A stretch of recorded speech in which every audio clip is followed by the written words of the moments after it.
आज की टॉपिक हमारी है मार्किंग एंड मार्किंग टूल्स। तो सबसे पहले हम मार्किंग को जानते हैं। मार्किंग क्या होती है?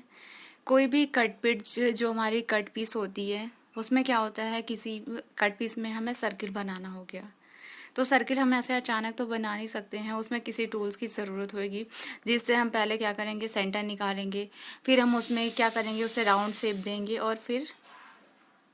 और ऐसे तो हम काट भी नहीं सकते हैं, उसे हमें क्या करना पड़ेगा, किसी टूल्स की सहायता से उस पर हमें निशान लगाने पड़ेंगे। जब हम उसको निशान लगाते हैं वही हमारी क्या है, मार्किंग। कोई भी डायमेंशन दी हुई है हमें उस पीस में बनाने के लिए, अपनी लंबाई चौड़ाई और ऊंचाई सब कुछ दी हुई है, उसे उस शेप में बनाने के लिए जिस भी टूल्स की सहायता से या जिस भी चीज़ से हम बनाते हैं जिसकी सहायता से, उसे हम मार्किंग कहते हैं। और जिस टूल से हम मार्किंग करते हैं वो हमारा टूल होता है। पहले हम पढ़ते हैं क्या होती है मार्किंग मीडिया। मार्किंग मीडिया वो होती है, हम किसी जॉब को या किसी वर्क पीस को ले लेते हैं, उस पर हम क्या करेंगे, किसी भी साइज के अनुसार हम उसे मार्किंग करेंगे। लेकिन मार्किंग हम ऐसे नहीं कर सकते। जॉब जो होती है वो माइल्ड स्टील की होती है, उस पर कोरोजन या जंग लगे होते हैं। तो उस जंग को हटाने के लिए हमें क्या करना होता है, एक मीडिया का ज़रूरत होता है, जिससे हम मीडिया का होती है एक तरीके से ये लेप होती है, जिसे हम जॉब पे क्या करते हैं, लगा देते हैं। मार्किंग मीडिया, जब किसी जॉब को बनाया जाता है तो जॉब की ड्राइंग के अनुसार उस पर मार्किंग की जाती है। जॉब पर जितनी अच्छी व सही मार्किंग होगी वह उतना ही अच्छा बनाया जा सकता है। इस प्रकार मार्किंग करने से पहले जॉब की सतह को किसी उपयुक्त रंग या उसके समान कोई पदार्थ लगा दिया जाता है, जिसे मार्किंग मीडिया कहते हैं। मार्किंग मीडिया को जॉब की सतह पर लगाने से यह लाभ होता है कि जॉब की सतह पर रेखाएं खींचते समय वे बिल्कुल साफ साफ दिखाई देते हैं। अब पढ़ते हैं टाइप ऑफ मार्किंग मीडिया। सबसे पहले है साधारण black board chalk, ordinary black board chalk. इसका प्रयोग प्रायः कास्ट आयरन के पार्ट्स की रफ सतहों पर किया जाता है। इसका प्रयोग स्टील के बने पार्ट्स की रफ सतहों पर भी किया जाता है। दूसरा मान है ब्लू बेट्रॉयल, तूतिया जिसे बोलते हैं। तूतिया का क्या है, इसमें क्या है, 1/4 गैलन हम कितना लेते हैं, पानी, और 4 से 5 बूंद क्या करेंगे, कॉपर सल्फेट मिलाएंगे, और क्या करेंगे, 4 से 5 बूंद इसमें सल्फ्यूरिक एसिड भी मिला लेते हैं। जब इसको धातु की सतह पर लगाया जाता है तो धातु की सतह का रंग तांबे के रंग जैसा हो जाता है। इसका प्रयोग करने से पहले जॉब की सतह को अच्छी तरह से साफ कर लेना चाहिए। अब पढ़ेंगे हम लेआउट डाई। यह एक प्रकार का स्याही के रंग जैसा ड्रॉ होता है। कैसा होता है ये, स्याही के रंग, मतलब ब्लू कलर का होता है, जिसको धातु की सतह पर ब्रश से लगाया जाता है। यह जॉब की सतह पर आसानी से लग जाता है, जल्दी सूख जाता है और इसको आसानी से उतारा भी जा सकता है। जब इसको जॉब की सरफेस पर लगाया जाता है तो सरफेस नीले रंग की दिखाई देती है। इसका प्रयोग करने से पहले यदि हम इस पे जॉब पे ऑयल या ग्रीस लगा दे तो ये क्या होता है, आसानी से उतर जाता है या छूट जाता है। अगला है वाइट कोटेड। वाइट कोटिंग जो होती है, चॉक के पाउडर को पानी में मिलाकर और थोड़ी सी अल्कोहल मिलाकर इसको घोल बनाया जाता है। चॉक का पाउडर लेंगे और हम इसमें थोड़ा सा अल्कोहल मिलाएंगे।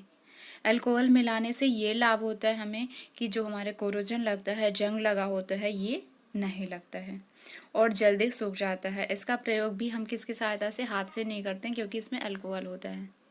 इसे भी हम ब्रश से यूज़ करते हैं। अगली जो मीडिया है, क्विक ड्राइंग वर्निश और पेंट। इनका प्रयोग बड़े साइज की स्टील और आयरन कास्टिंग की मशीन की हुई सरफेसों पर किया जाता है। अब पढ़ेंगे हम उपयोग की विधियाँ, मेथड ऑफ एप्लीकेशन। इसका उपयोग कहाँ कहाँ पे होता है। सबसे पहला पॉइंट है वर्कपीस से मिट्टी, धूल, स्केल और कोरोजन को साफ करना। मतलब जो हमारे वर्कशॉप में होते हैं, मिट्टी को और कोरोजन यानी जंग लगना, इन सबको साफ करने के लिए हम करते हैं। दूसरा पॉइंट है सरफेस फिनिश के अनुसार मार्किंग मीडिया का चयन करें। क्या करते हैं हम? चयन करते हैं। सरफेस कितना फिनिश हुआ है इसके अकॉर्डिंग हम मार्किंग मीडिया का चयन करेंगे।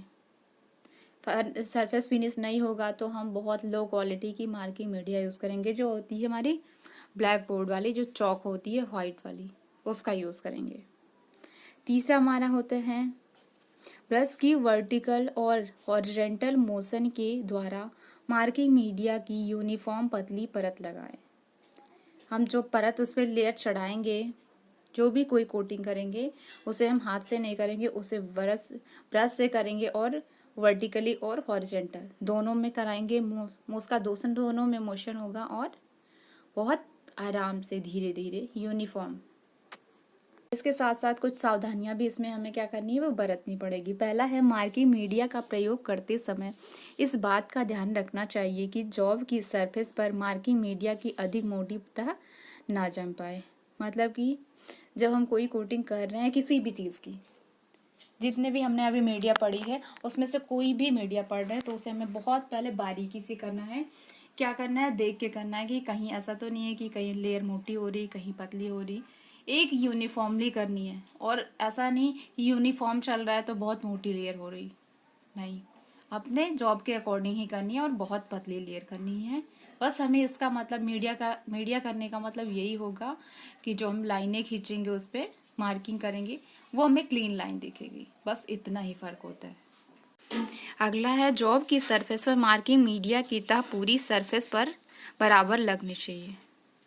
अगला है तूतिया का प्रयोग हाथ से छूकर नहीं करना चाहिए।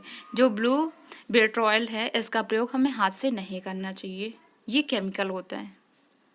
जब तक जॉब की सरफेस पर मार्किंग मीडिया सूख ना जाए तब तक मार्किंग की हुई जॉब को हमें नहीं जो हमारी होती है उस पर हमें मार्किंग नहीं करना चाहिए।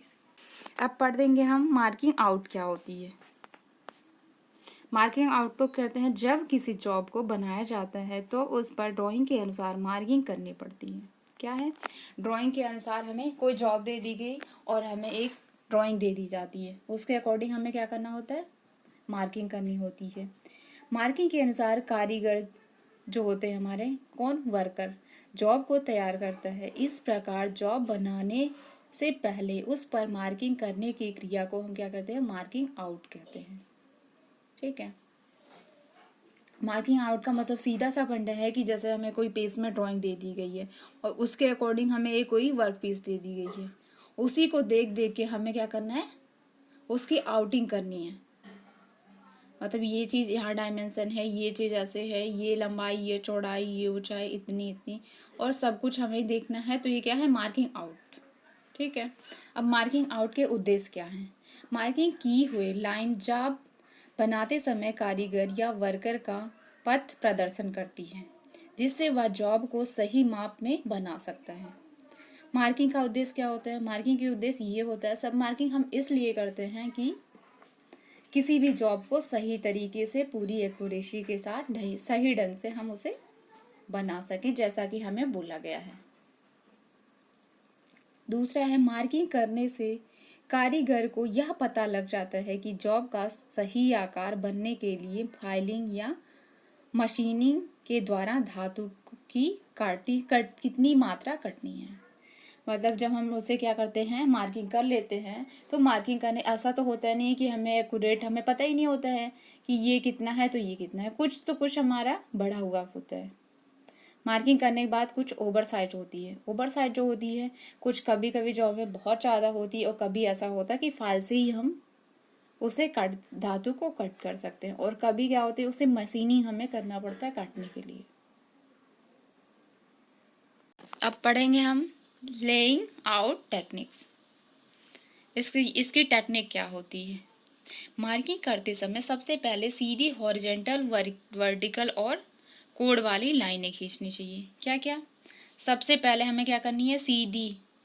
जब हम मार्किंग करेंगे तो उस टाइम हमें वो हॉरिजॉन्टल, पहले सबसे पहले हॉरिजॉन्टल, जहाँ की हम 90 चेक करते हैं वो वाली हॉरिजॉन्टल लाइन खींचनी चाहिए। उसके बाद क्या करना है हमें? उसी को बेस डेटम लाइन हम बोलते हैं, उसी को आगे हम पढ़ेंगे। हॉरिजॉन्टल, उसके बाद जस्ट सेकंड पॉइंट वर्टिकल, फिर वर्टिकल के बाद तीसरा जो हम खींचेंगे फिर सर्किल या वक्र या वृत्ताकार, जो भी कुछ हमें करना होगा वर्टिकल हॉरिजॉन्टल के बाद ही करेंगे। इसके बाद वृत्त, चाप, वक्राकार लाइनें खींचनी चाहिए। ठीक है, अब हम पढ़ेंगे स्ट्रेट लाइनें खींचना, स्क्राइबिंग स्ट्रेट लाइंस। क्या है, जब हम स्ट्रेट लाइन हम कैसे खींचेंगे? स्ट्रेट लाइनें स्टील रूल और स्क्राइबर की सहायता से खींची जाती है। स्टील रूल होगा आपके साथ और एक स्क्राइबर होगा। जैसे कि हम अपने ड्राइंग जब बनाते हैं तो उसमें हम क्या करते हैं, किसी स्ट्रेट लाइन को खींचना होता है तो पेंसिल और स्केल का यूज़ करते हैं। तो इसी प्रकार हमें वर्कशॉप में स्केल, वो पेंसिल जो होता है, पेंसिल यूज़ बहुत कम करते हैं, नॉर्मली बहुत कम। हम क्या करते हैं, इसके क्या होता है, ये हमारे लोहे का होता है, यानी मेटल होता है। मेटल पे हम पेंसिल नहीं चला सकते, पेंसिल का कोई फ़र्क ही नहीं पड़ेगा जब तक हम उसे बहुत डार्क नहीं करेंगे। उसकी लाइनें डार्क करने के लिए एक मेटल ही हो सकता है, मेटल का ही टूल। जो वो टूल कौन सा होगा? स्क्राइबर, जो उसे लाइन खींच सकता है।